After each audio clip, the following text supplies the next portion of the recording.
Hey guys, what's up? It's Ehren, Question Period Canada. So I've had a number of questions asked on the channel about platform of Poiliev. So we're gonna take a peek at Poilievre's platform, and we'll go from there. Merci beaucoup, Anna. Thank you, Anna. Check that out. Thank you, Anna. Let's jump right in. Thanks to the little girl from Pointe-aux-Trembles. I remember the first time I ever saw Anna. It was over 10 years We get to know ago. Poiliev For a pretty few well seconds, in this speech. I could no longer breathe. Who is she? I wondered. A lot of people are asking themselves that very same question tonight. Who is this brilliant and beautiful Quebecer, and why is she with this Anglo who lost his glasses? The day I knew she was the one was we were driving back from Montreal to Ottawa, and the under-engine cover had come off, and it was dragging like 1,000 fingernails on the highway. It's pretty fun. Dead of winter. We pulled into Herb's repair shop, and I went inside Herb's, and it was completely dark. And so I yelled, "Herb, Herb, Herb, Herb." Herb didn't come, so I went next door to the gas station, and they told me that Herb had been out of business for a long time. So then I returned to the car to find that Anna was underneath it, tying it back into place with her hair elastic.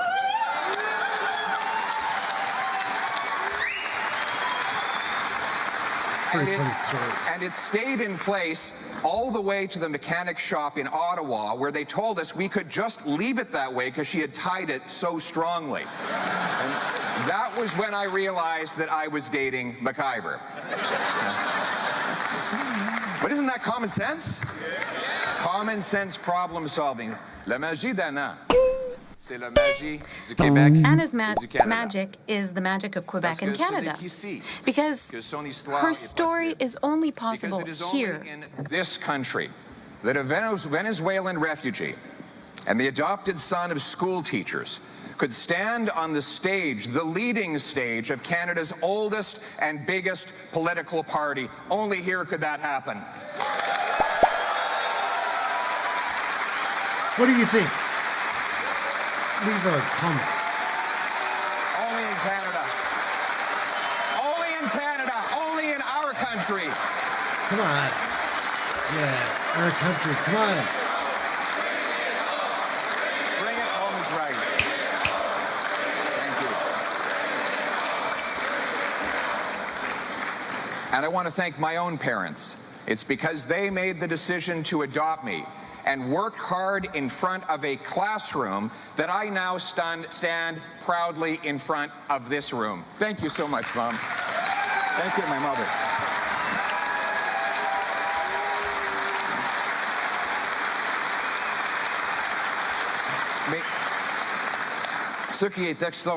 What's extraordinary in this story is that it's ordinary.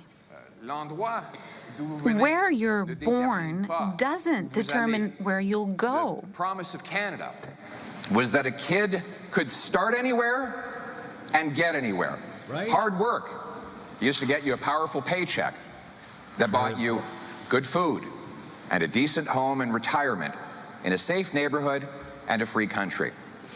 And every generation was just a little bit better off than their parents.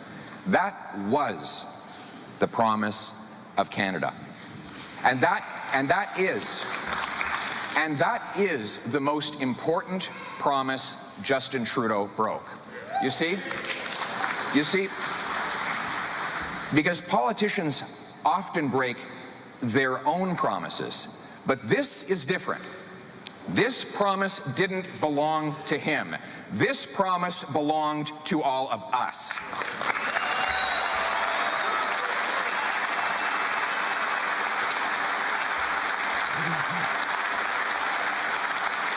But my friends, it is a promise that Canada kept for me, and it is a promise that I will restore for all of Canada after the next election.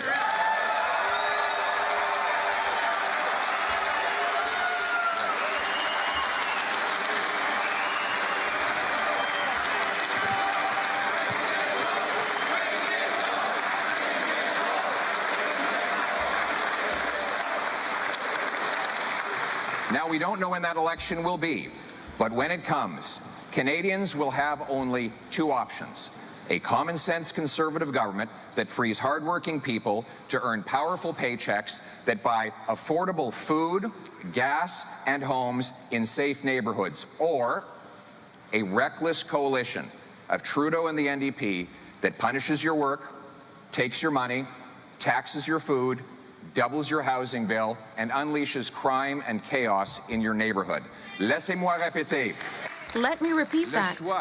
The choice is either a common-sense conservative government that frees hardworking people to earn powerful paychecks, that buy affordable food, gas, and homes in safe communities, or Justin Trudeau and the Bloc that punish you for working, take your money, tax your food, and double your housing bill. And let's be clear, many of these policies are made available thanks to the support of the Bloc. If Quebecers want to get rid of Justin Trudeau for good, only the Conservative Party can replace him for real.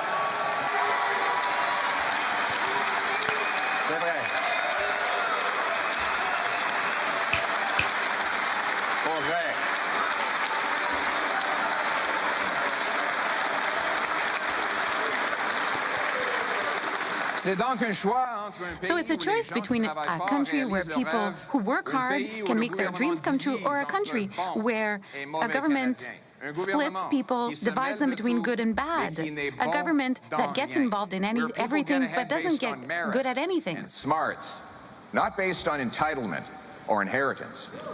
Speaking of inheritance, no, I'm not talking about Justin Trudeau's family fortune, which he hid out in a tax-protected trust fund. I'm talking about the country that he inherited. Did any prime minister ever inherit a richer legacy? Did any prime minister ever squander it so thoroughly? Think back to how we lived when Justin Trudeau was elected. No, really, think. Interest rates and inflation were rock bottom. Taxes were falling faster than at any time in Canadian history. The New York Times had calculated that Canada's middle class, for the first time ever, was richer than America's middle class. Thank you, Stephen Harper. One time.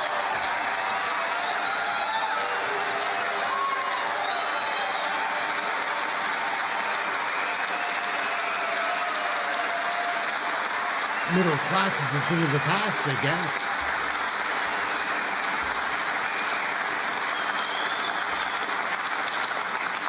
The budget was balanced. Thank you again, Stephen Harper. The good old days, Crime I guess. had fallen by 25%. So low they weren't good at the end. that small-town folks often left their doors unlocked. Our borders were secure.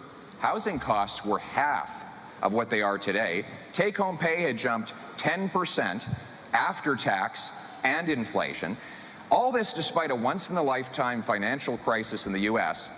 and wars in Syria, Iraq, Afghanistan, and yes, Ukraine. Funny how when Stephen Harper was Prime Minister, none of those wars caused inflation in Canada, right? Yes, when Justin Trudeau took over, Canada was rich, affordable, and safe. And he promised that if he had a big government that took more power and more money, he would change everything. And boy, did he ever. That is the only promise that he kept. So what has changed? What has changed? 8 years later, inflation, after already hitting a 40-year high, is back on the rise again.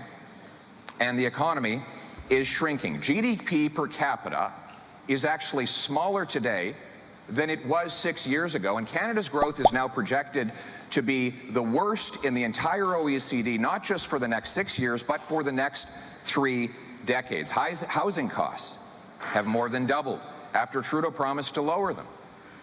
It takes 25 years now in Toronto to save up for a down payment.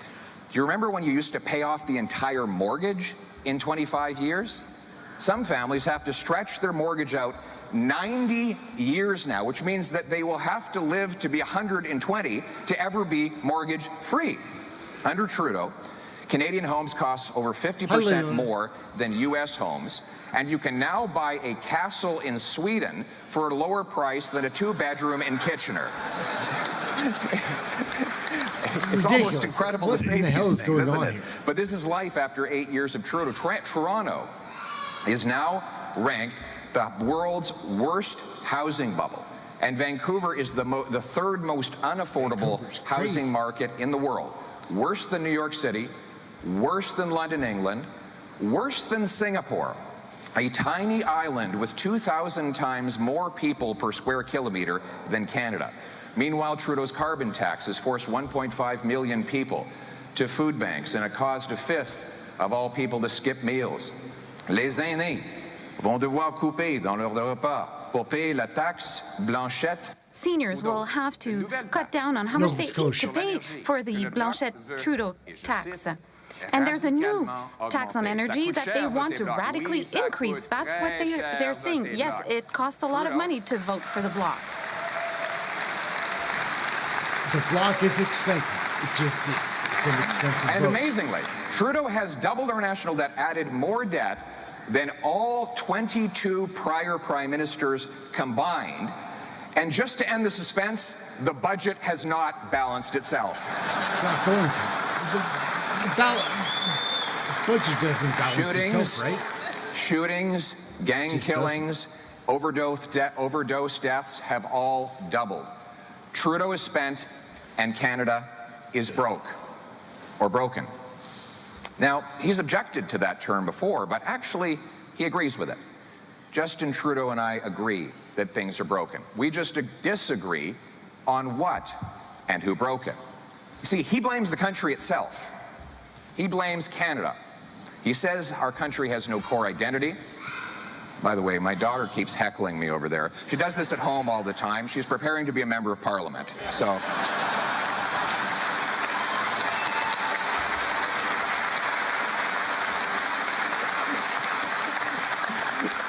Mr. Trudeau says that Canada has no core identity and that it's not the best country in the world. What kind of prime minister, after 8 years of leading a country, would say that it's not the best country in the world? And what does that say about how he's been governing it? J'ai été très soulagé. I was really relieved to come to Quebec and see that the fabulous city Justin Trudeau took out of our passports still exists to this day. Yes. Le Québec existe toujours. Quebec still exists, yes. He's ashamed. He's ashamed of our heritage and our history. And that's why Justin Trudeau took out the Royal 22nd Regiment from our passports, as well as other parts of our history, like Vimy Ridge. He said we didn't have an identity as a country. History, erasing it from our passports. Our great military triumphs, gone. The famous five who secured women's rights, gone. Even Terry Fox had to go. Why? Because there can be no heroes but him. So he replaced these images in our passport with an image of himself swimming as a boy at Harrington Lake and pictures of snowflakes in honor of members of his Liberal cabinet.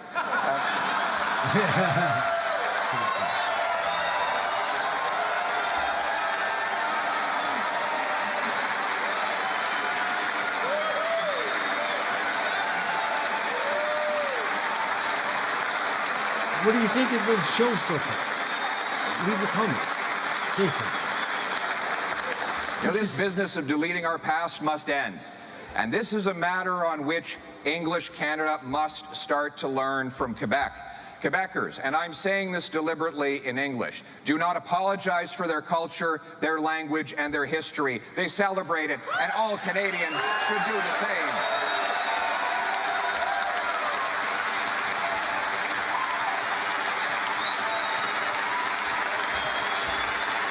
Vive le Québec! Vive la nation québécoise! Vive la nation québécoise!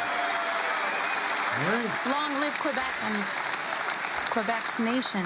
Les Québécois se battent pour préserver leur langue et are leur fighting culture. to keep their language and their culture. My father, who was French-Canadian, promised me that Santa Claus would be more generous if I was able to write down my wish list in French. Mais malgré ça, j'avais perdu mon français pendant I'd mon lost the adolescence ability à to Calgary. speak French your during French? my teenage years I in took a Calgary. French And course last year. every Mine's day not I try too to bad. improve Cana et my moi French. And that's why sommes Anna and I déterminés are It's not good. à determined parler to français speak à nos French to enfants, our à children les and envoyer send à them l'école to en French français. school. C'est aussi I can understand him. I can understand what he's saying. All of it. Yeah.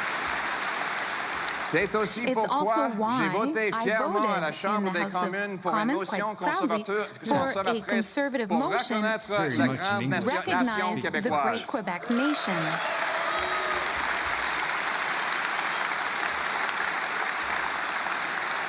Et c'est pour ça que je serai And that's toujours why un I allié will du Québec, always be an ally du for peuple Quebec, acadien for the et de Acadian tous les people, and francophones for à all travers le francophones pays. across the country. Oui, Yes, It's fun.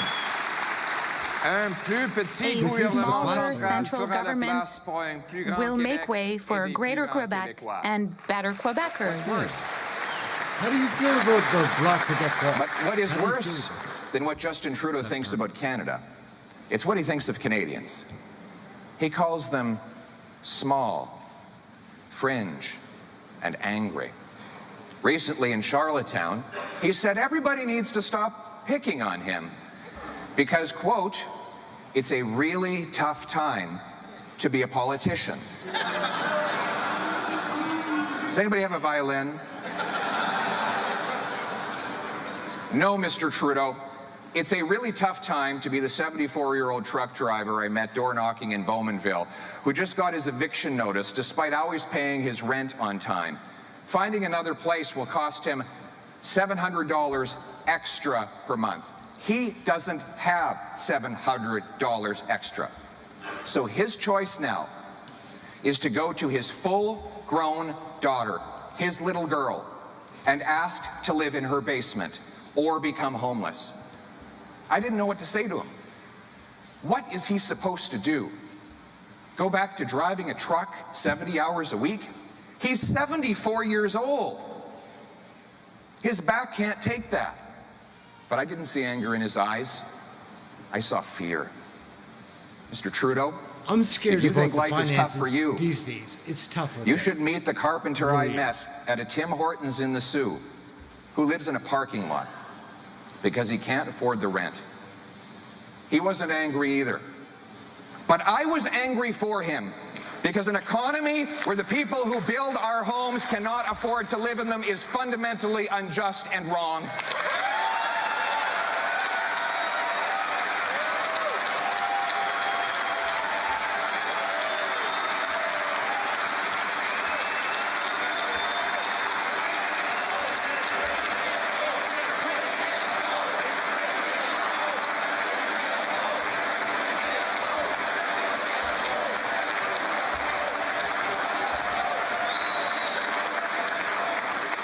La famille qui a vu ses paiements. The family that saw its mortgage payments increase by $1,000 a month, that family's not angry.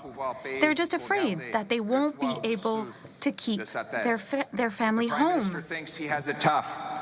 He should talk to our youth. Almost all of them. We have youth here today, right? Yes, we do. I can't imagine being youthful, like, anymore. Like, and the Almost age of all the having young hope. people I meet these days, they Been have so two dark. jobs, sometimes three. Not to save up for a home, they've long ago given up on that goal, but just to avoid getting evicted. They'd love to have kids, but they're running out of time and there's nowhere to put them in their $1,500 a month studio apartment. 8 years ago, their eyes beamed with possibility. Now they have big black bags under their eyes as they drop off another midnight Uber Eats delivery, their third job. Mr. Prime Minister, our youth are not angry. They're too exhausted to be angry.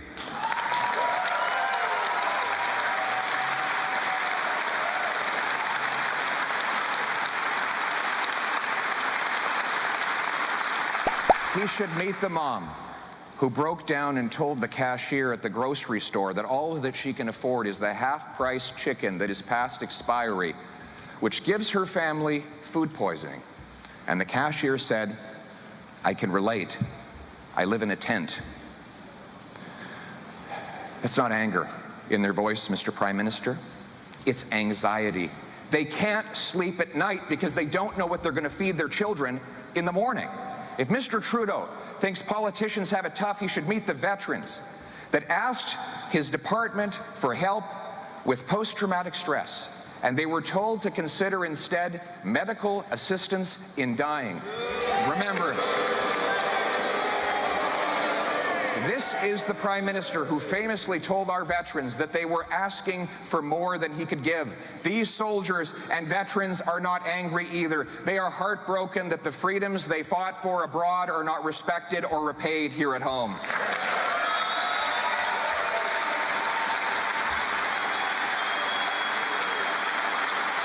For our veterans, for our veterans, for our veterans. Come on.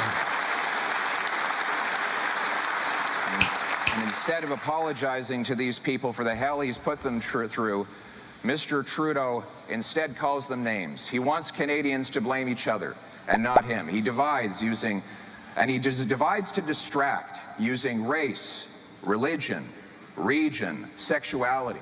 He thinks that if you're afraid of your neighbor, you'll forget that you can't afford your groceries. You see, Mr. Trudeau and I agree that things are broken. We just disagree on what's broken and who broke it. He thinks the people are the problem. Canadians know he is the problem. Do you feel like you're the problem or you're being mismanaged? Because I don't feel like I'm a part of the problem. I pay my stuff. I will continue to do that, but it's just we won't really let him divide us anymore.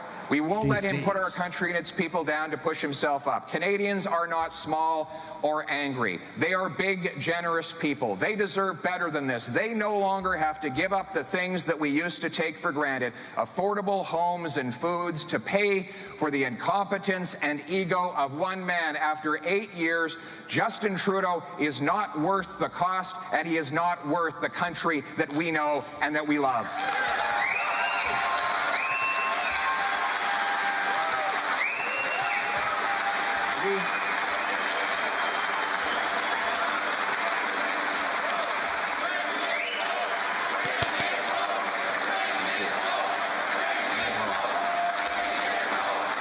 I just want change. I don't want it to be like this. I'm not one side or the other. I just know this isn't working for any of us. The thing is, we know what the problem is. Like, it's so bad. And we know it can be fixed.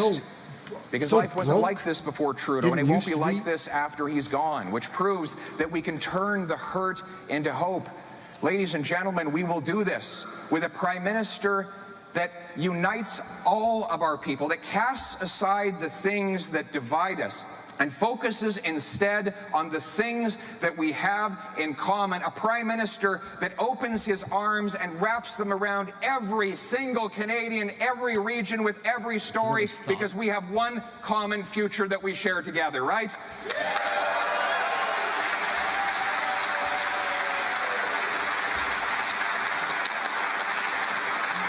But to get on with the future, you have to have a to-do list. And the first thing on my to-do list is to axe the tax, to bring home lower prices. Axe the tax. Axe the tax. Axe the tax. Axe the tax. On va abolir la taxe Blanchette Trudeau. The carbon tax is not just a tax on gas and heat, it's a tax on food. After all, if you tax the farmer who makes the food and the trucker who ships the food, then you tax all who buy the food. And now Trudeau and Jagmeet Singh want to quadruple the tax to 61 cents a litre. How would we ever be able to afford that? Forcing seniors to choose between eating and heating. How are you going to heat C'est une your nouvelle house? taxe fédérale. Il s'ajoute à tous les autres taxes sur l'énergie déjà en place, imposées par Justin Trudeau. Mais que dit le Bloc? Il appuie. It's supporting. Yes, but there is a October single bone of 22nd. contention. I still haven't turned on the Bloc heat believes that can't the afford taxes should be radically increased. It should be radically increased. We We know knew that that it it was going to be expensive to vote for the Bloc, but let's I'm be not clear, the starving, Bloc but wants he to wants. take the money off the beggars and to give it to the federal government. This Trudeau I just worry about the other families. That's all. on the gas used by farmers who grow food and the truckers who transport the food. So it's a tax on all of those who buy food. C'est une taxe sur les travailleurs et les propriétaires des petites entreprises dans les banlieues et dans les régions qui ont besoin de leurs camions pour travailler. J'ai un message pour M. Blanchette et M. Trudeau. Dans les régions, les gens ont besoin de leurs camions et leurs voitures pour leur quotidien et vous n'avez pas le droit de piger dans leurs poches encore.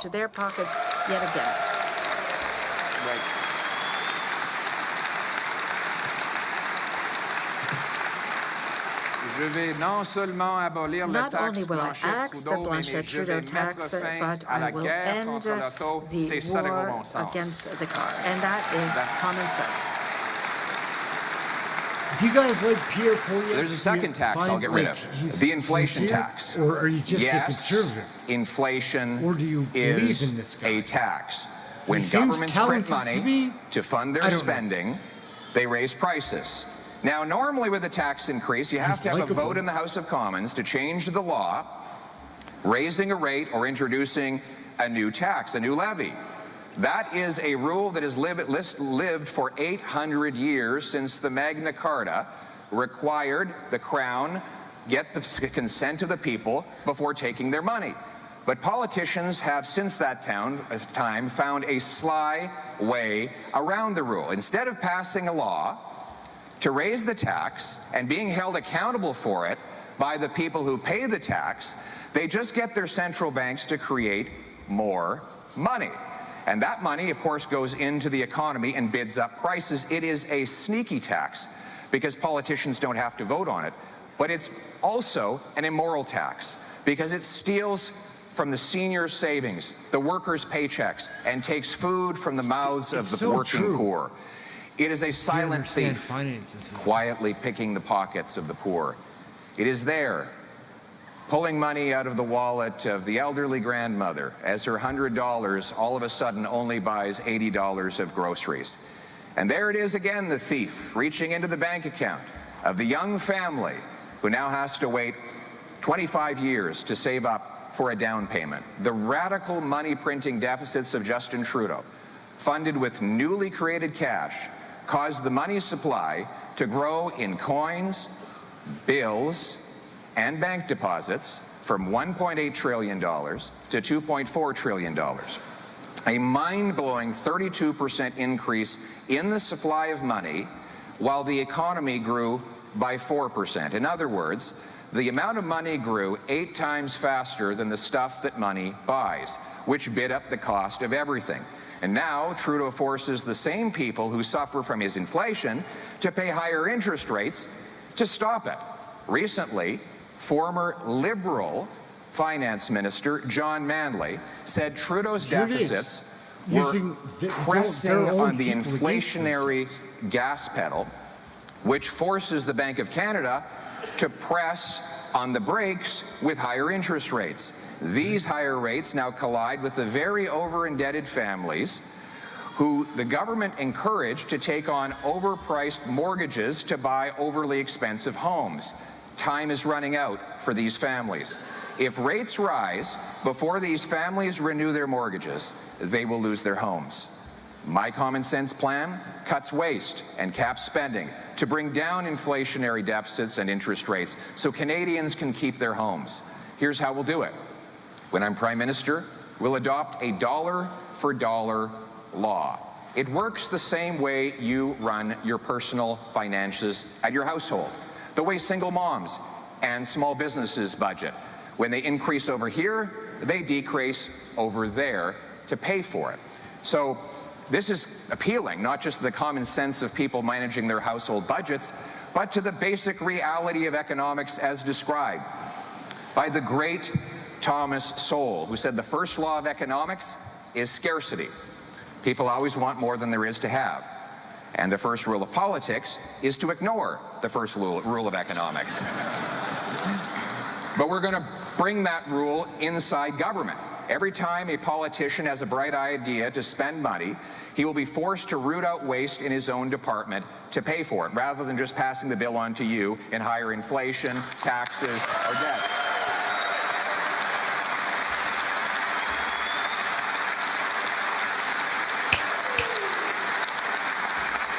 Speaking of waste, we will cut waste. We will get rid of the wasteful and pointless $54 million ArriveCan app.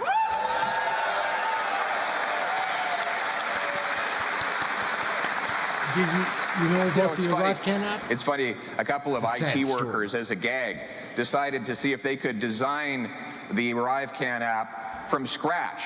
And they managed to do it in a weekend, and it didn't cost $54 million.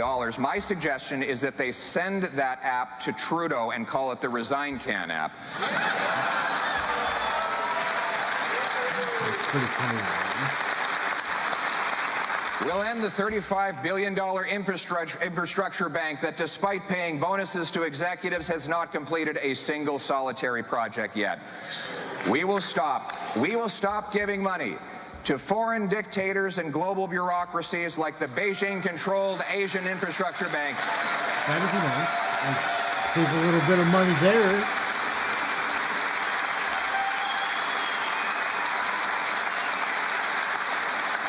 Trudeau gave the Asian Infrastructure Bank $250 million of your tax dollars to build the same pipelines and highways over there that we can't build over here. When I'm Prime Minister, there will be no more of our money going out of this country to most multinational bureaucracies that are corrupt or foreign dictators. We will bring home our money for our people in this country. It sounds good to me. That sounds good to me.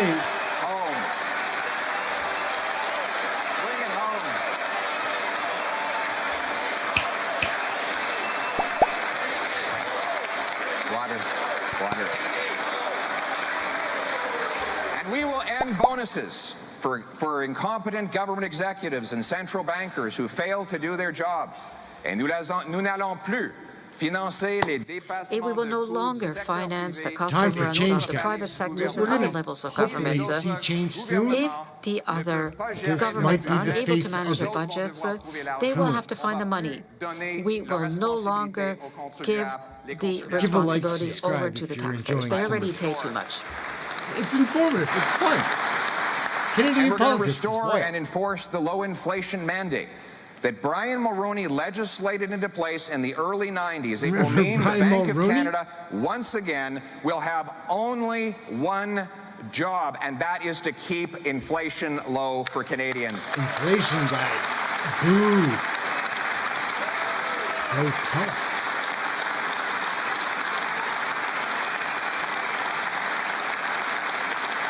You know, it's funny that balancing the budget to keep inflation and interest rates low was the unanimous policy of all the major political parties at all levels of government for 30 years, right up to the radical departure under Mr. Budget's balance themselves.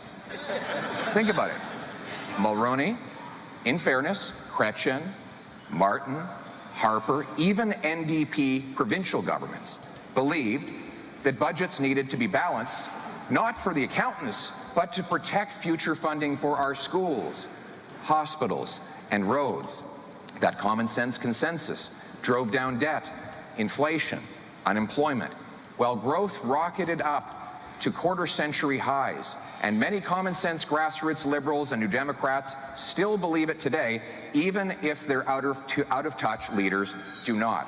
Ici, même au Québec, sous le leadership de, but even in Quebec, under the leadership of, let's say, Lucien Bouchard, a sovereigntist, they have balanced the budgets in order to maintain social programs.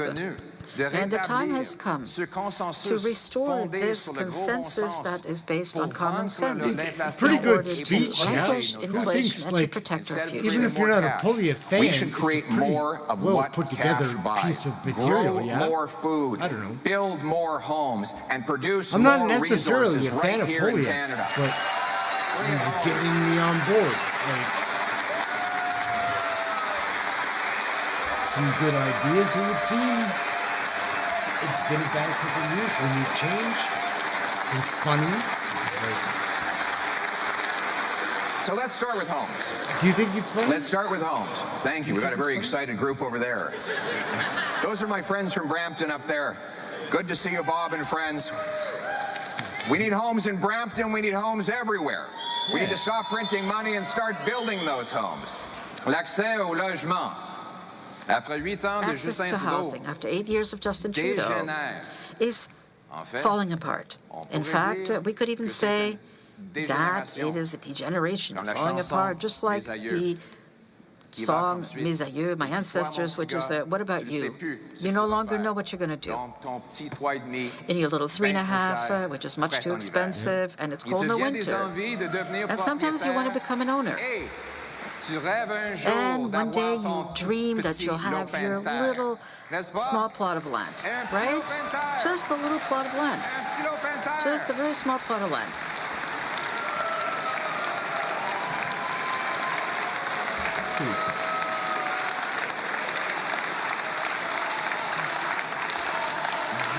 Gros bon sens, gros bon sens, gros bon sens, gros bon sens. It's common sense. It's just common sense. C'est une belle mélodie. And it's a beautiful tune. Dégénération. All about degeneration. But why just a little plot of land? That's the least of the things that we could hope for if you work hard. And since we have so many empty lands here in Canada, just anybody should be able to buy a house. In fact, this should be the least expensive place to buy a house. This should be the cheapest place in the world to own a home. In fact, there are only 4 countries on planet Earth that have more land per capita than we do. So with all this land, why is it that we have the fewest homes per capita in the G7? Well, the answer is that we built fewer homes last year than we did in 1972. Do you think that's true? Our population has doubled, and we're building fewer homes. Where are the people going? Now, let's figure out why that is. What do you think is the most expensive thing that goes into building a new home in, say, Vancouver? Labor? Lumber? Land? Nope. Government. And we know this because C.D. Howe did a study where they compared the cost of materials, labor, land, and profit to the final sale price. And there was a $1.3 million gap between them. In Toronto, it was $350,000. That gap is the taxes, the delays, the consultants, the lawyers, the charges, the fees, the zoning changes. On and on it goes. These costs drive up the price of Canadians to buy a home. Canada has the second slowest building permits in the OECD. The UK and US offer building permits 3 times faster without compromising safety. How can that possibly be? Une autre étude montre que l'hôtel de ville à Montréal. Another study shows that Montreal City Hall has prevented the construction of 24,000 new houses and apartments. By the courts because they blocked 2,000 homes right next to a transit station that was built specifically for those homes. And what is Trudeau's response? He gives these local bureaucracies more money to build themselves up and block homes. He has not built homes. He's built bureaucracy. Now, at a federal level, he's built up a bureaucracy at the CMHC that slows down financing for the builders of affordable apartment units. All the while we have a homelessness problem. When I'm Prime Minister, my government will stop giving tax dollars to gatekeepers.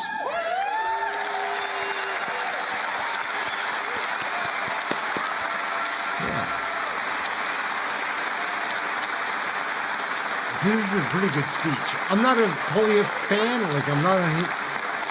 It's interesting. My common sense plan is to have a new funding formula that links the number of federal dollars cities get for infrastructure to the number of houses they allow to be completed. More specifically, we will require big cities permit 15% more home building per year or lose federal infrastructure money. Pas de logement, pas d'argent fédéral. 2, those that beat the 15% target will get a building bonus, right? Incentives work, and we will pay for results, for roofs over heads and keys and doors. Bonus is so much better than a rebate. I'm going to pay for results. I'm not paying for promises. Federal funds for transit stations, cities will be required to permit new high-rise apartments all around future transit stations that are funded by the federal government so that our seniors and our students can live right next to the bus and train. And I will sell off 6,000 federal buildings and thousands of acres of federal land so that we can build.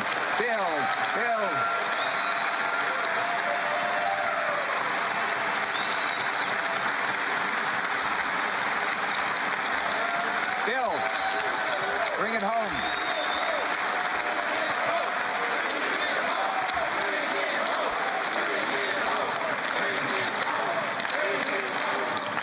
You know, it just warms my heart to think of the beautiful family rolling up in their U-Haul to their wonderful new home in the former headquarters of the CBC. It's pretty funny, too, making fun of the CBC. Easy target, I guess, but still pretty funny, I think. Less bureaucracy, more houses. Canadians have powerful paychecks to pay the rent and mortgages. We will liberate the mighty strength and smarts of our workers to make more of what we need. We will honor hard work in this country, and that's about more than money.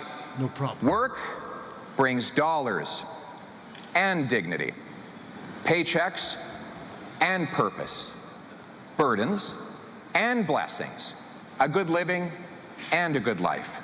But today, there's a war on work, with taxes that punish earners and gatekeepers that block jobs. Every time a worker turns around, he's punished for doing the right thing. You make it, Trudeau takes it. Oh, you want to take an extra shift? They claw back your child benefit. Every week. You get a bonus. They bump you into a higher tax bracket and take away your reward. You're on disability. You want to get a job? They take away your medication. You're an immigrant doctor. Forget it. You're stuck on minimum wage with no way to prove your qualifications. A single mother in Ontario earning $50,000 a year who goes out and earns another dollar loses 96 cents to clawbacks from the federal, provincial, and municipal governments. Une mère monoparentale au Québec pourrait perdre. A single mother in Quebec could lose I don't mean to be 80% frustrated on like the this, next dollar that she earns. But I am. Marginal effective tax rate, or meter. You've heard of a parking meter, right? You pay to park. A work meter is when you pay to work. Right? No good deed goes unpunished. Ça me rappelle de l'histoire du garçon qui demande. That reminds me of the story of the little boy who asks his dad, Daddy, what's a tax return? That used to be a funny expression to me. No good deed goes unpunished. That is, when you work well, then you're punished. You're no different than I am. But we're way more broke than we used to be. A tax form is the opposite of your childhood report card. The better you do, the more you get punished, right? But it's not just a matter of money. It's a matter of hope. When people find that no matter how hard they try, they get nowhere, they say, what's the point? They can't move forward. In fact, they can't even see forward. Humans need to progress towards an achievable goal. They need to feel valued and valuable. Le travail, c'est plus que gagner sa vie. Work is more than simply earning a living. Work leads to an important life. And my plan will reduce taxes so that work once again becomes valuable. Cuts income taxes so that you bring home more of each dollar you earn, and hard work once again pays off in this country. Bring it home.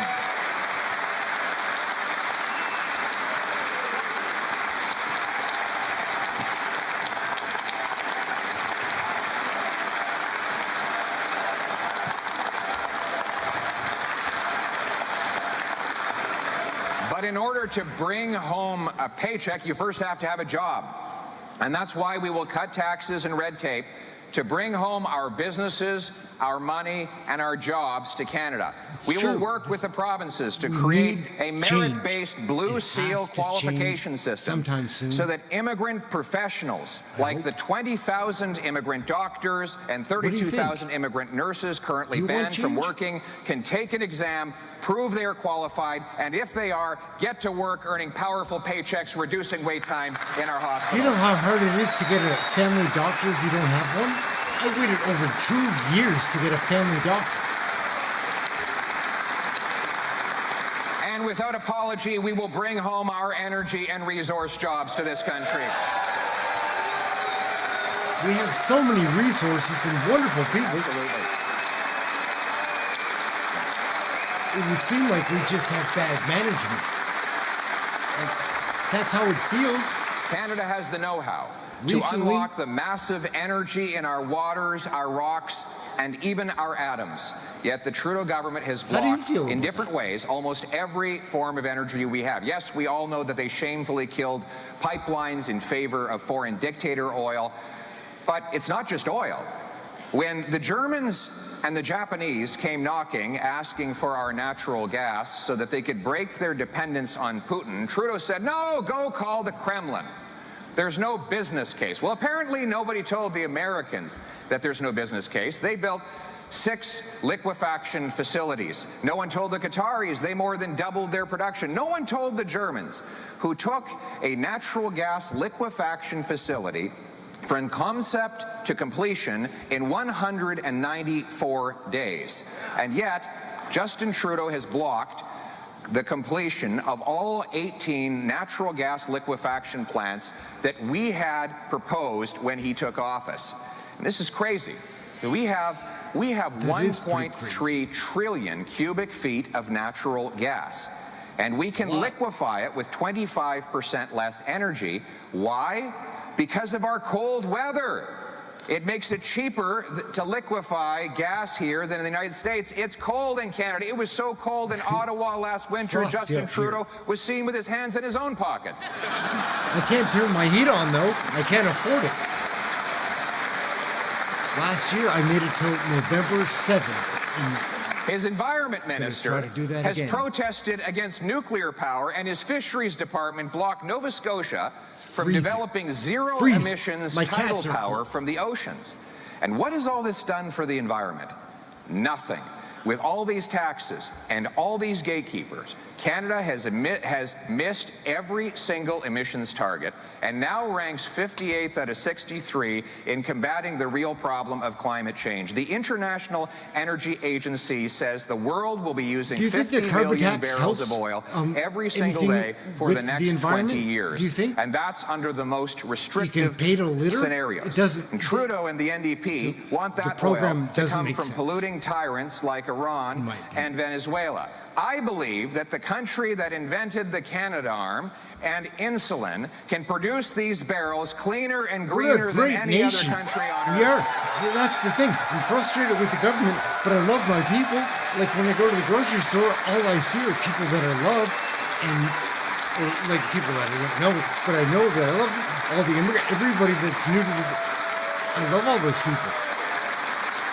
But these financial times, whew, my common sense plan repeals the anti-resource law, Bill C-69, and replaces it with a law that will protect our environment, consult First Nations, but get projects approved in 12 months, not 12 years. We will support Newfoundland's plan to double its energy production, ending the need for overseas dictator oil being imported to our country altogether. We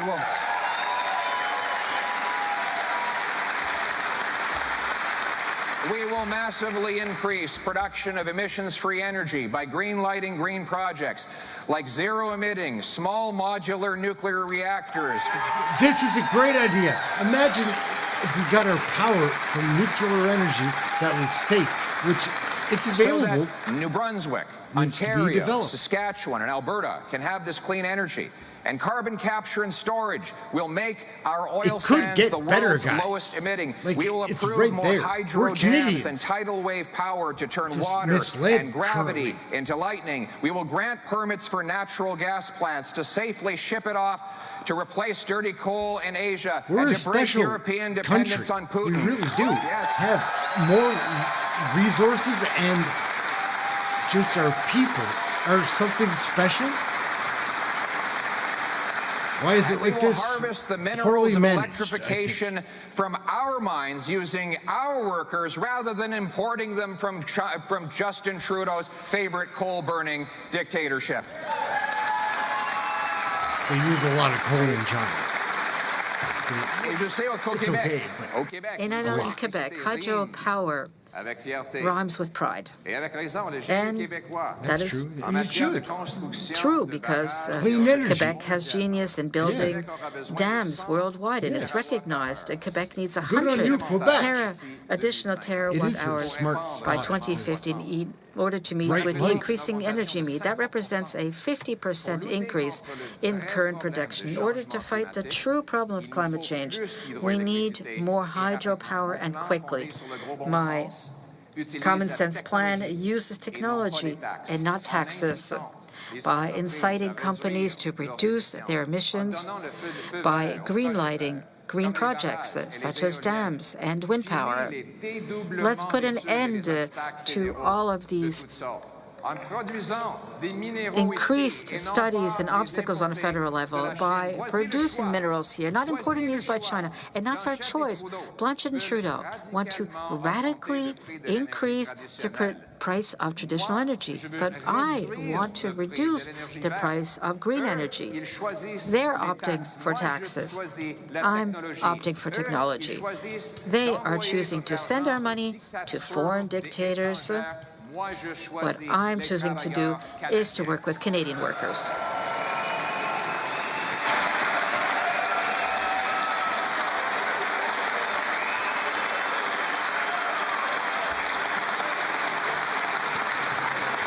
It's a pretty good speech, so right? Here's the choice between the costly coalition and my common sense plan. They choose taxes, I choose technology. They push up prices of traditional energy we still need. I'll push down prices of carbon-free alternatives. They put stop signs in front of our workers. I will green-light green projects, and most important, they send dollars to dictators. I will bring home paychecks to our people in this country. Make it happen. Make it happen.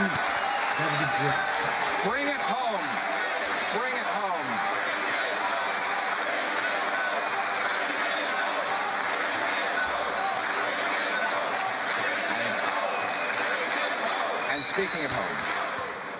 And speaking of home, home will be safe again. As a result of Trudeau's catch-and-release policies, crime, chaos, drugs, I had and hope disorder for Trudeau, man. I had hope back in the day. Streets. I voted for him in His 2015. catch-and-release bail law, C-75, allows a thug to assault an elderly woman in the morning and be out on bail by noon to do it all over again.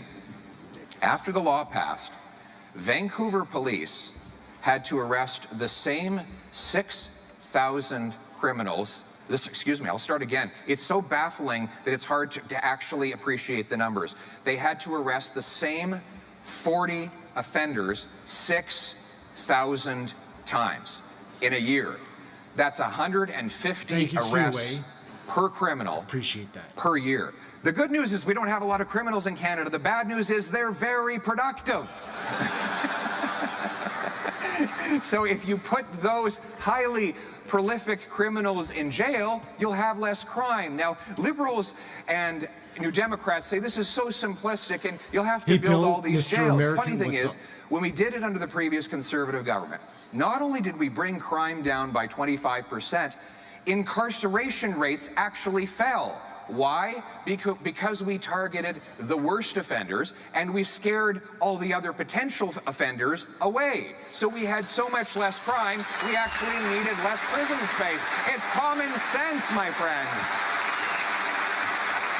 common sense, I guess. It's not that common. Le Bloc a voté en faveur The Bloc de ce voted projet de loi de for this libération bill rapide des for récidivistes quick release violents, and repeat tout of en offenders, appuyant all the while l'interdiction des armes supporting de chasse. the J'ai un banning of message pour hunting Yves rifles. François I have a Blanchet. message for Yves Ce n'est François pas le Blanchet. chasseur It's not de the hunter Saguenay in the qui Saguenay cause la region criminalité who's responsible au for the centre-ville crime de taking Montréal. place in Ce sont downtown des Montreal. criminels que vous voulez It's the libérer repeat qui ont offenders that you want to causé liberate ce crime. who I have a message for have committed Justin these Trudeau. crimes. It's not the hunter in Labrador that's shooting up downtown Toronto. It's the criminals you keep releasing. Let's leave our hunters alone and respect our lawful and law-abiding firearms owners. Let's get some likes going. Kilo thinks we don't have enough likes. Let's get them going. This has been a pretty fun speech, right?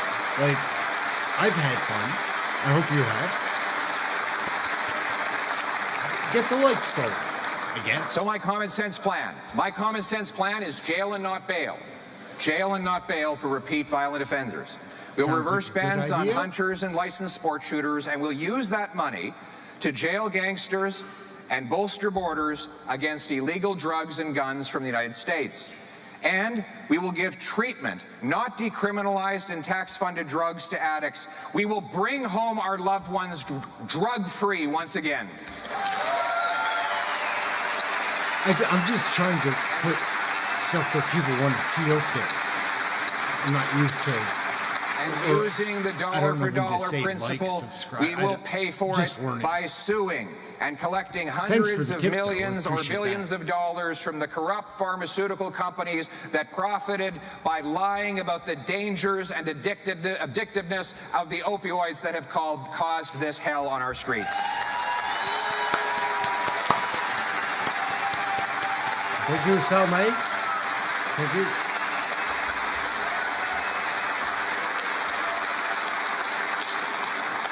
We will bring home our loved ones drug-free, and we will bring home safety again to our streets. The safety of our country in a dangerous world depends not on attending yet another gab fest at the UN or, God forbid, Davos. Nor do we secure Canada by sending more and more aid to foreign dictators. It is by standing on guard for our country and rebuilding our military at home that we protect our country. Yes. Yes. Absolutely. This is a good speech. I think Give it up for our soldiers, sailors, airmen, and yes. veterans. Yeah. We're talking about our people. Those are the real people.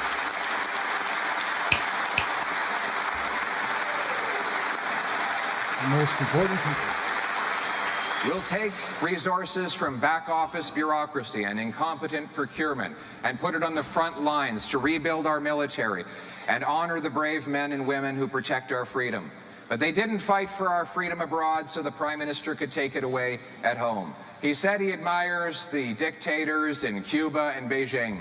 His radical censorship laws, which Margaret Atwood called creeping totalitarianism, and which make news disappear from social media, violate our constitutional freedom of expression.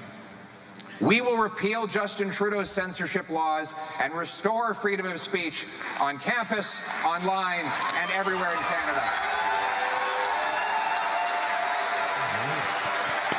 This is a pretty good speech, and this feels kind of like the end, like it's building towards the end. So thank you so much for all for watching. I feel a little more informed. We will enact a foreign influence registry to expose those paid by foreign dictatorships to interfere in our democracy. And we will shut down foreign-controlled police stations. No sovereign country should ever let a foreign dictatorship run police stations on its soil. He's a really fun one to watch, I'll admit that. But I'll bring other people too, because he's not the only candidate that will be running.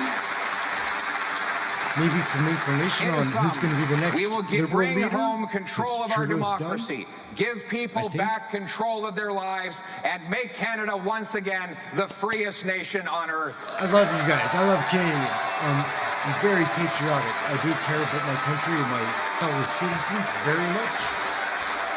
I put my head down for a couple of years, didn't pay attention to politics, looked back up and it was all messed up. And I did. I voted for Trudeau's government in 2015. I'm embarrassed. Freedom used to be uncontroversial. At the time then. Freedom was part of the Canadian consensus. Liberals believed in liberty, conservatives believed in conserving it. Today's liberals run down freedom so that they can justify taking it away. So often today, we hear that we can't allow freedom, that we need bureaucrats and experts to dictate what ordinary people can hear and say, because ordinary people, in quotation marks, can't make their own decisions. But let me tell you, my friends, I've met these so-called ordinary people, and they are not ordinary. They are extraordinary. And they have the common sense of the common people to make their own decisions and be masters in their country.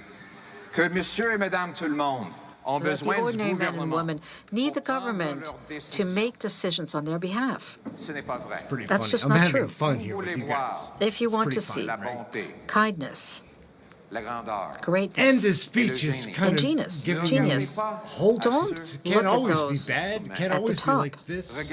Rather, look around you. It's going to have to turn around at some point, right? You know, we call them ordinary people, but they are not ordinary. They are extraordinary. The single mom who works standing up all day long and comes home exhausted and teaches math to her children and balances her household budget with minimum wage. She is not ordinary, Times dear are tough, friends. She Seaway. is extraordinary. Can't afford any green. It's tough. Wheat is cheap these days. It seems. And the farmer who's able to work with I science, do like you guys. the It's soil, very nice to and interact. storms. And In order get a to bring quiet food from his so I field can type. to your plate is not ordinary. He's extraordinary. The electrician who's able to No, it's capture weird about lightning and bring common it through sense and copper how wire rare it to bring us actually lighting. is. He is not The wrong ordinary. phrase. It's He is extraordinary. conundrum friends, because it's not. These people are supposed to be masters of their own domain, even though they are not famous. When they die, their names won't make any headlines. Nobody will be speaking about them at the House of Commons. They will go without fanfare. Let's get some likes going. Let's get some And likes. they have raised their families, and they have supported their communities and their nation, and they have carried them all on their own shoulders. True goodness, true greatness, true genius. It's those people. This is our raison d'etre, and we need to turn them into our champions with their common sense, which are all And united a subscribe. I'm doing single ideal interesting that is things with my Canada, our channel. home. I promise that I'm trying really hard and doing the research, trying to make it as educational and entertainment value at the same time as possible. It's a blend. That's why you should subscribe. I'm working on it. Yet these extraordinary people Trying to make something that feel people like want. strangers in their own country, with how horribly things have changed, and with the Prime Minister trying so hard to erase our memories. It's easy to forget how good things were and how much better they can be. You know, the most important job of any leader is to bring hope. Yeah, it is Hope Yeah, is what Canadians need now more than ever. I want hope. Hope is something I have that you hope, feel, but it's hard a little desperate. to picture it. Do you? So feel let me paint a hope? picture for you of students laughing and walking down safe streets to class. The distant drumming of hammers driving nails through Canadian lumber into yet another beautiful new Canadian home. It's a nice thought. I'll Shopkeepers admit that, for sweeping sure. clean storefronts at the end of another day, waving to seniors heading home with a car full of groceries and change in their pockets.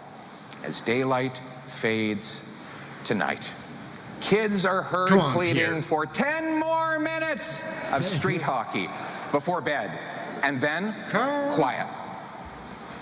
And a young couple sits on their front porch, soaking in the summer warmth. A Canadian flag hanging gently but proudly from the front of their house, with a cold drink in one hand and a paycheck in the other. They look into each other's eyes in a way that can only say, the hard work paid off. The sacrifices were worth it, because finally, we're home. Yeah. Ladies and gentlemen. Safe and sound, right? As we should be. Worrying about how we're going to pay for our oil bill. Christ,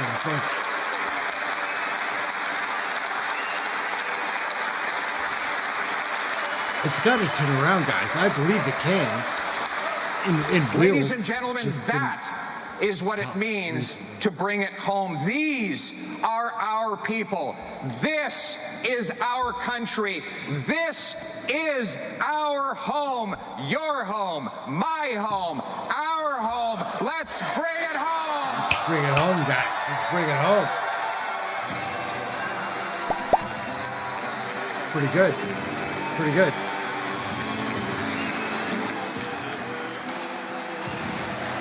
So that's Pierre Poilievre. I've had some people asking me about why there's not more of Pierre Poilievre's platform out there. It's out there. People can find out about it. That's it. So I thought tonight I'd bring that to you guys. And we did. I had a lot of fun. I hope you did too. I'm Ehren. This is Question Period Canada. Please like and subscribe. We're having fun here all the time, trying to make politics, which are important, but trying to make it a little bit more enjoyable. A spoonful of sugar helps the medicine go down. That's what we're doing here. CBC, Global, CTV, forget those things. Tell your friends. Subscribe to me. I'll let you know about Canadian politics. It would seem like I'm on the side of the conservative, which I'm not. I'm just up for change. Anyways, I very much appreciate everybody watching tonight. It's been a lot of fun. I'm Ehren. Question Period Canada. We'll be back tomorrow. We're out for now.